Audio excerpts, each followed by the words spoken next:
Eh bien, nous revoilà pour la partie questions-réponses. Merci Denis et Astrid de m'apporter les questions. Impeccable, merci beaucoup. Donc du coup, on va commencer par cette première question qui marche bien parce qu'on est quand même sur une thématique de la semaine de la robotique au service de l'humain. Et donc la première question, c'est est-ce que ces chariots mobiles, dont on vient juste de parler, au fond ne remplacent pas les hommes? Ça, c'est effectivement l'interrogation qu'on a tout de suite, puisque on parle de mobilité.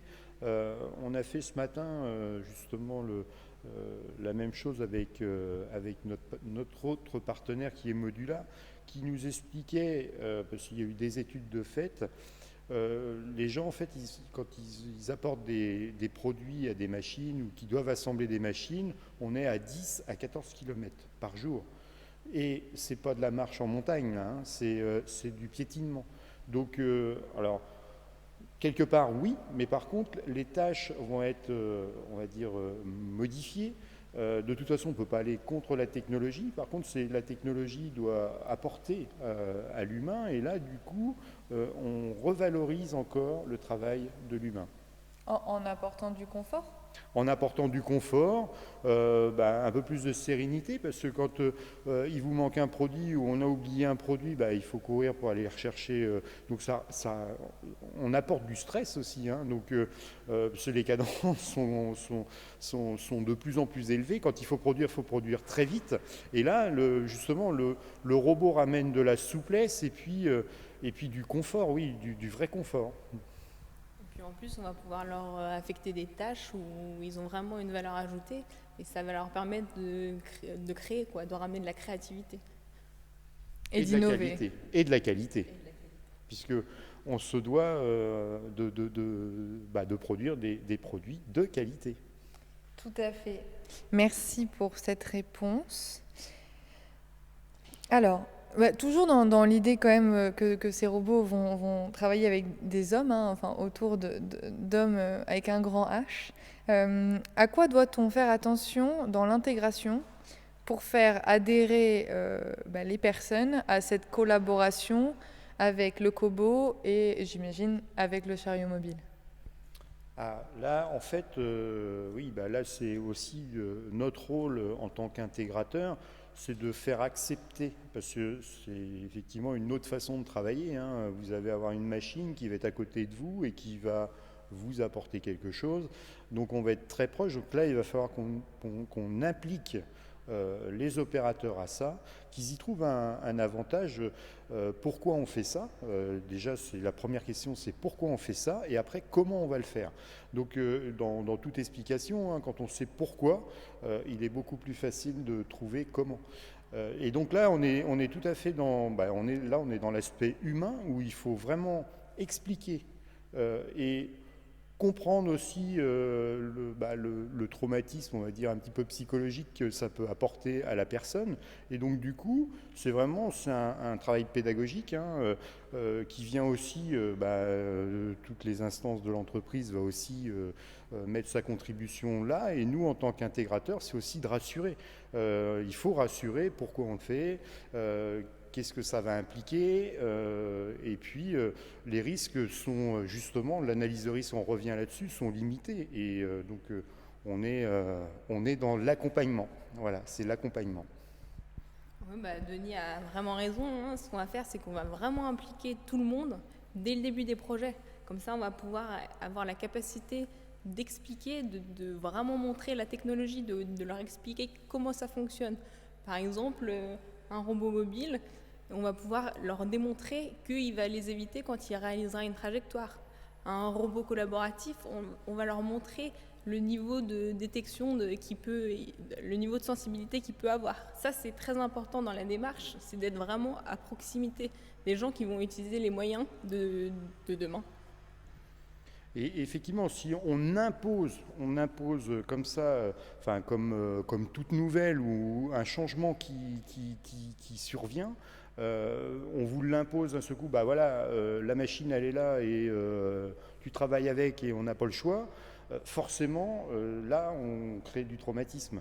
Si on commence à l'accompagner en disant, bah voilà, il y a un changement, on fait ceci, on fait cela, pour le confort, pour la productivité, il faut expliquer les choses. Et là, dans tout ce qui se fait comme ça se passe très bien. Voilà. Donc que ce soit dans la manière dont on va concevoir l'ensemble de l'îlot ou des îlots et la manière dont vous concevez les robots, la sécurité et j'imagine tous les interfaces homme-machine, en fait à chaque fois on réfléchit la manière dont le collaborateur va réagir face à ça et la manière dont il va se sentir dès le début, c'est ça ? Oui, et ça aussi, ça passe par de la formation. Il y a une formation à avoir, et puis quelque part, c'est un peu valorisant pour aussi la personne qui va travailler. Il a la machine, mais la machine elle est à ses ordres. Donc il y a quand même une satisfaction. On se spécialise quelque part. On se spécialise et c'est sa machine, et la machine, elle est à son service. Et puis on va lui dégager du temps pour les tâches qu'il aura plus le temps de faire parce que le robot aura pris en charge sa tâche à lui et qui n'était pas forcément valorisante. Tout à fait. Et en plus, le fait d'avoir des robots qui ont quand même un design assez sympa, qui fait que on les apprécie quand ils arrivent dans notre environnement. Merci. Alors là, on a plus une remarque qu'une question.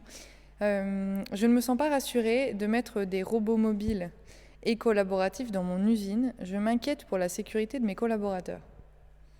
Du coup, j'imagine que cette personne nous exprime son inquiétude. Qu'est-ce qu'on a envie de lui répondre face à ça ? Peut-être Astrid ? En fait, tous nos robots ont des éléments de sécurité certifiés qu'on va mettre en place sous la forme d'un tripartite, Omron, Engie et Bureau Veritas. On va étudier l'ensemble de la machine, faire une analyse de risque. C'est là où Engie va prendre de la puissance dans sa machine et réaliser des fonctions de sécurité qui répondront à l'application en question. Donc voilà, oui, effectivement, d'ailleurs c'est plutôt intéressant que les gens puissent aussi avoir une appréhension par rapport à ça, ce qui est tout à fait normal, parce qu'on change un petit peu la manière de penser, mais là, de toute façon, nous, si on voit un risque, notre rôle aussi, c'est de dire « Oh là, attention, ça c'est trop risqué » ou « ça, ça ne correspond pas à cette application-là ». Donc on reprendra plutôt quelque chose de plus traditionnel. Et puis, c'est un accompagnement. On ne peut pas tout rendre collaboratif, c'est certain. C'est même, et heureusement, parce qu'il y a des choses où, suivant les environnements, suivant tout un tas de choses, qui font qu'on ne pourra pas mettre des applications. Mais quand on la met, c'est qu'elle est, on va dire, éligible à ça. Voilà. Et alors, je dis peut-être une bêtise, mais le robot collaboratif, vous, à Moine, ça fait quand même quelques années, plusieurs années que vous en faites. Ça fait combien de temps ?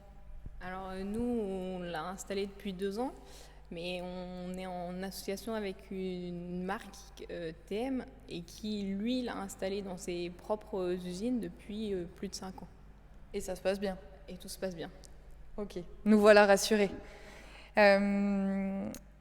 Et donc, du coup, ça s'enchaîne bien. Aujourd'hui, on voit des robots collaboratifs enfermés en cage.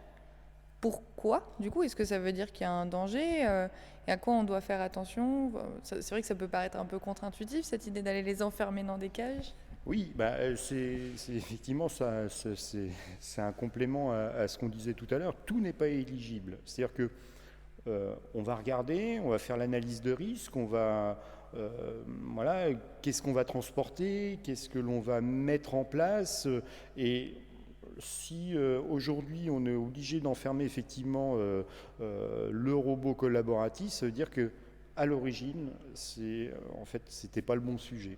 C'était pas le bon sujet, et donc du coup, oui, ça met un petit peu on va dire, de contraintes à l'évolution de ces robots-là, puisqu'on est déçu, forcément. Donc le but aussi de l'intégrateur, c'est de ne pas décevoir. C'est-à-dire que oui, c'est possible, non, c'est pas possible, et pourquoi ? Et pourquoi c'est pas possible ? Donc aujourd'hui, à un moment, tout a explosé en disant mettez du robot collaboratif partout. Nous, on a toujours été assez prudents là. Il fallait attendre aussi que ça soit plus mature. La réglementation, la réglementation n'a pas changé, mais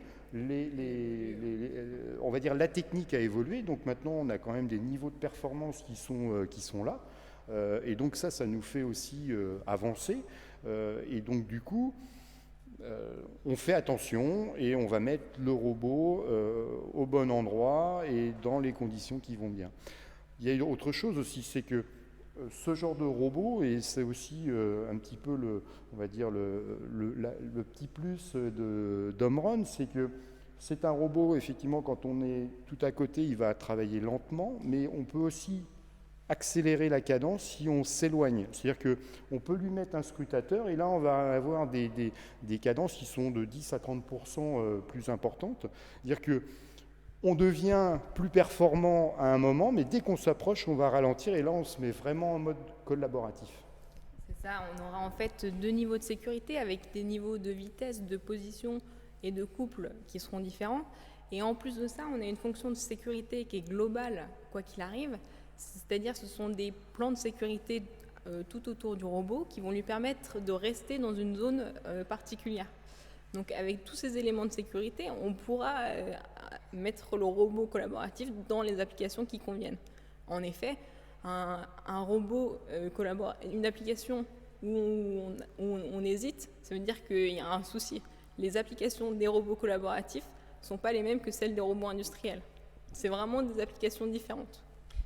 Par exemple, si on veut une très très forte cadence et un robot qui travaille très très vite, on va plutôt avoir, si je reprends l'expression, envie de le mettre en cage, ou quels sont par exemple comment on sait si l'application qu'on a envie d'utiliser, elle marche pour le collaboratif ou pas?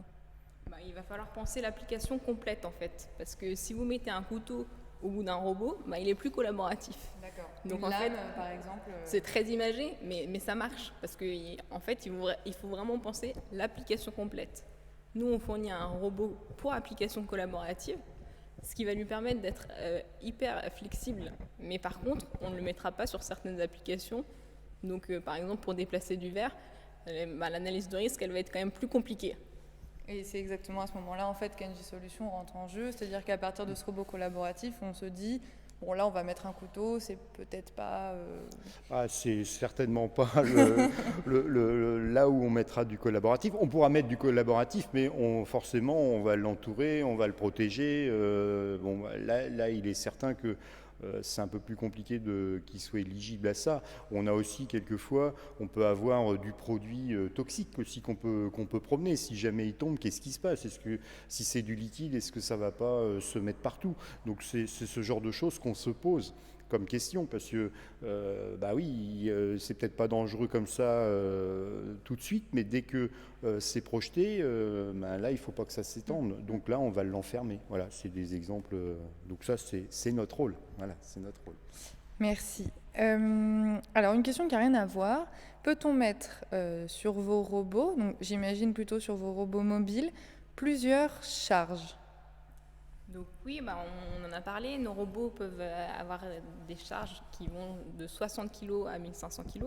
Mais surtout, ce qui est intéressant sur nos robots, c'est qu'on peut mettre les différents robots dans une seule et même cartographie. Ça veut dire qu'un robot de 60 kg et un robot de 1500 kg vont pouvoir naviguer dans l'usine et vont pouvoir ainsi aller faire la tâche qui leur est indiquée, quoi. On parlait du taxi tout à l'heure, on peut aussi livrer un autobus et voilà, c'est toujours la même station. Et ça, c'est pas évident en fait. C'est pas. Tout le monde, lorsqu'il y a des robots mobiles, ne va pas mettre plusieurs charges dans la même cartographie? Non, parce qu'il va falloir prendre en compte les volumes.